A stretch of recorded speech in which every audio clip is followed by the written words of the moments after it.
Ang mapapanood mo ay ang listahan ng iyong buhay at estudyante noon. Sa iyong Tara, kabataan. sulyapin natin Tara, ang 11. sulyapin natin Well, ang sa nakaraan. pagsusulat ng Ibang noisy, alaala ng mayroong teknolohiya. politika. Yan, di ba? Meron ka noon. Kapag friend mo ang natoka sa blackboard, alam mong protektado ka. 13. Yung ballpen mo na pinagtripan mong pagsabay-sabaying ilabas. 14. Pinanggigilan mo ang lapis o kaya itong takip ng ballpen. 15.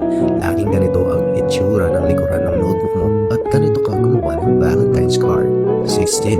Yung mga pangit ng kaklase ng elementary, ang gaganda ngayon. Pero yung crush na crush mo noon, no comment ka na ngayon.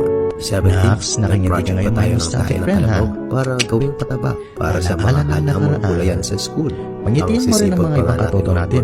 I-share mo ito sa kanila para naman gumawa ka ng nila ganito. kung matanda na rin sila. Bueno, paki-like ang video and share your nostalgic experience below. Thank you so much and I'll see you sa video na nakikita mo yon.